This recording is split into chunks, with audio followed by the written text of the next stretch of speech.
tracking Hurricane Elsa. And if you're just joining us here at 9, we're bringing you special continuing coverage here on ABC Action News of Hurricane Elsa to help you and your family stay safe throughout the night and into the morning. Good evening. I'm Wendy Ryan. And I'm Jamison Euler. We are settling in here at the studio. We're going to be with you until sunrise. Even after that, our team's not going anywhere until Elsa is gone. We want to bring in St. Petersburg Mayor Rick Kriseman as we start at the top of the hour. He's joining us on the phone right now.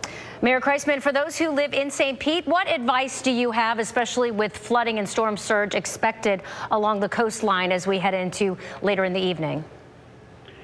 Well, thank you for having me on today.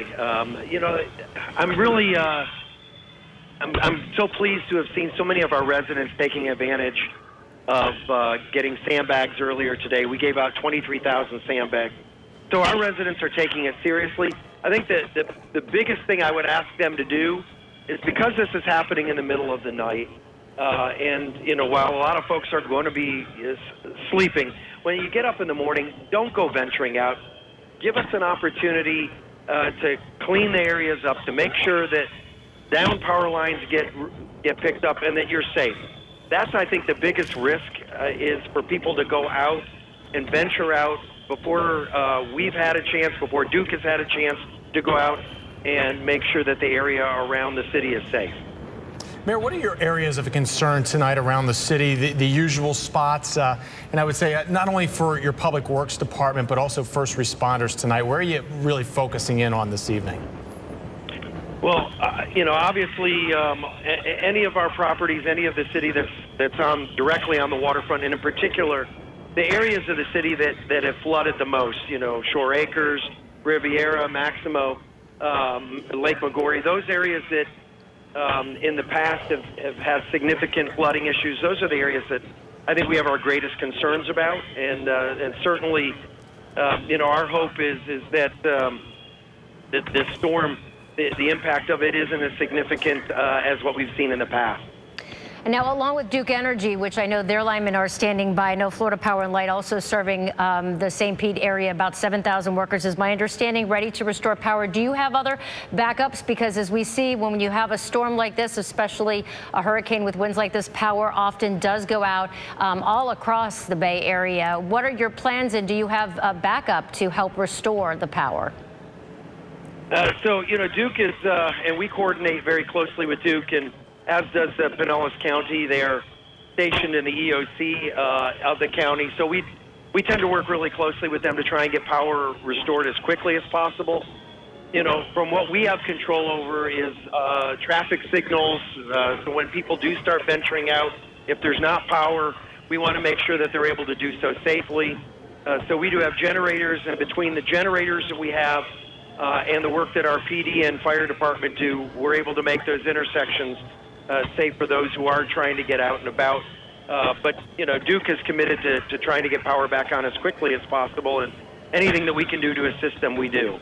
Mayor Kriseman, back in 2016, obviously the storms that we had back then led to a major issue there, some of those massive sewage dumps that we saw. But I know that you guys have invested a lot of money, about $300 million, into a 10-year plan here. You are a few years into it now. How are you feeling going into this storm season this year and as Elsa's approaching now? Yeah, we feel really good about where we're at.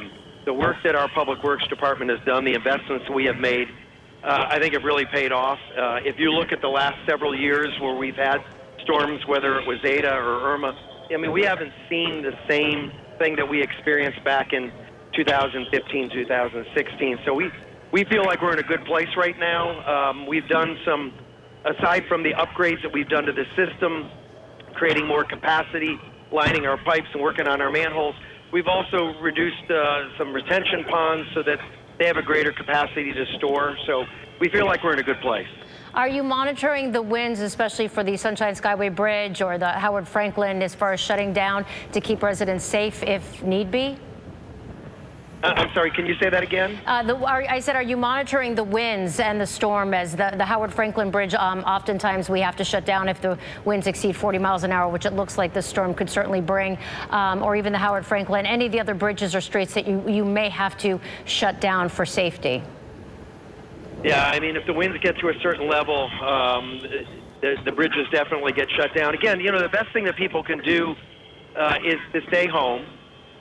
They're safer in their homes. Don't venture out, and that way you avoid the risk of between the high winds or the flooding and especially in the evening where it gets harder to see when roads are flooded. Last thing we want to see happen to folks is for them to drive their car into an area where they then place themselves and others at risk. Some very good advice. Thank you, St. Pete Mayor Rick Kriseman. Thank you so much for joining us this evening. Please stay safe, and we'll check back with you if need be.